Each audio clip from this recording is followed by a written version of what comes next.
দীপাস কিচেনে আপনাদের সবাইকে স্বাগত।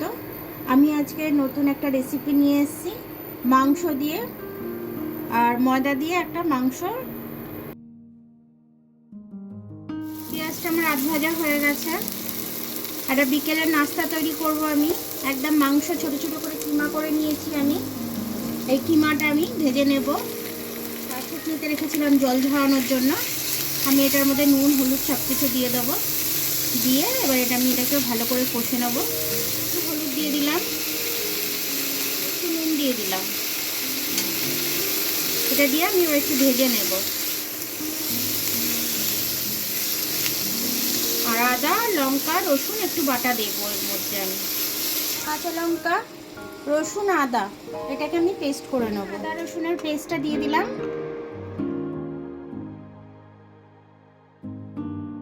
আগেরটা আমি ধনে গুঁড়ো দিয়েছি, একটু জিরে গুঁড়ো দিয়ে দিচ্ছি,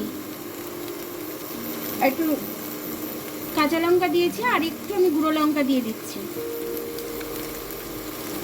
একটু কাশ্মীরি লাল লঙ্কা দিয়ে দিচ্ছি দেখতে সুন্দর হবে বলে, আর একটু হলুদ দিয়ে দিচ্ছি।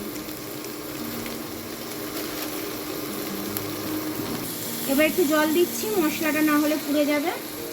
আর একসাথে আমি ভালো করে এটাকে কষে নেব। এবার আমি অল্প করে একটু সয়া সস দিয়ে দিচ্ছি।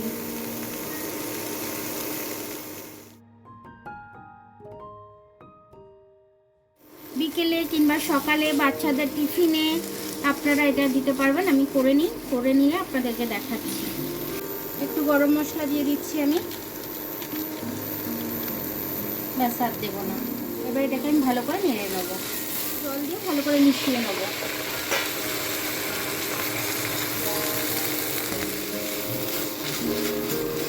আমার এটা কিন্তু ভালো করে মিশিয়ে নিলাম। এবার জলটা শুকিয়ে গেলে এটাকে আমি রেখে দেবো ঠান্ডা হতে। ততক্ষণ আমি ময়দাটা মেখে নেব। রান্না হয়ে গেছে আমার। এবার এটাকে আমি চাপা দিয়ে ঠান্ডা হতে দেবো। আমি ময়দাটা নিয়ে নিয়েছি। এটার মধ্যে আমি এবার একটু নুন দিয়ে দেবো স্বাদ অনুযায়ী। নুন দিয়ে দিলাম। এবার একটু ময়মও দিয়ে দেবো আমি এর মধ্যে।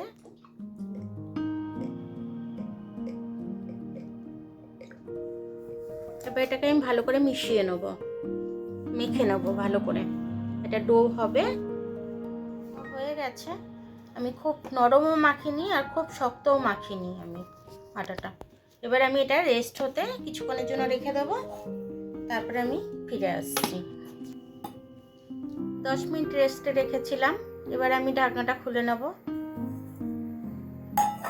আটাটা আমার খুব ভালোভাবে সেট হয়ে গেছে। একটু ভালো করে আর একটু ইয়ে করে নেব। এবার আমি ছোট ছোট করে লেচি করে নেব। একটু খুব বড় বড় করব না আমি। আমি লেচিগুলো কেটে নিয়েছি লুচির থেকে একটু বড় সাইজ। তো এটাকে এবার আমি পুরটাকে ভরে নেব। তার জন্য একটা বাটি বানিয়ে নেব আমি। যতটা পুর ঢুকছে আমি দিয়ে দিচ্ছি এর মধ্যে মাংসর পুরটা।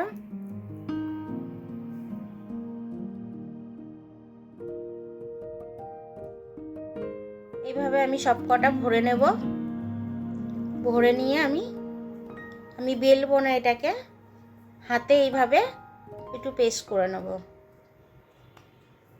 এইভাবে জাস্ট একটু হাত দিয়ে চেপে দেব।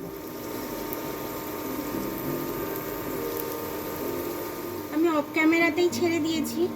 ক্যামেরাটা অন হতে একটু দেরি হচ্ছিল, ওই জন্য অফ ক্যামেরাতেই ছেড়ে দিয়েছি। তেলটা গরম হয়ে যাচ্ছিল বলে ধিমি আছে আমাকে এটাকে ভাজতে হচ্ছে। ভেতর থেকে ভাজাটা না হলে ভালো লাগবে না। যেহেতু এটা আমি বেলিনি, হাতে করে জাস্ট একটু চাপ দিয়ে নিয়েছি। দেখুন আমার পুরিগুলো ভাজা হয়ে গেছে, খুব সুন্দর করে ভাজা হয়েছে, একদম ফুলেছে দারুণ, একদম খাস্তা খাস্তা হয়েছে। এবার এটা আমি তুলে নিচ্ছি আর এক খেপ আমি দেবো। আমার খাস্তা কচুরিগুলো হয়ে গেল।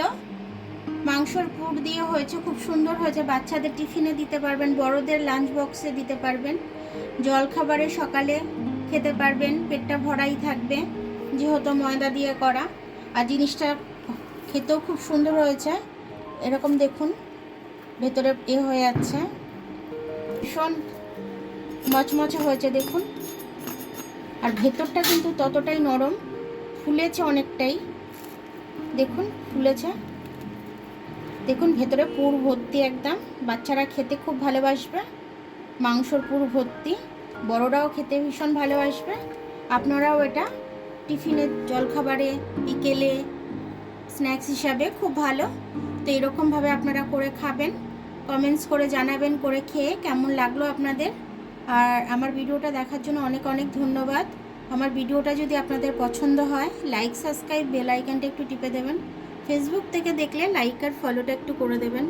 আবার কাল দেখা হবে নতুন রেসিপির সাথে। ততক্ষণ আপনারা ভালো থাকবেন, আমি আসছি।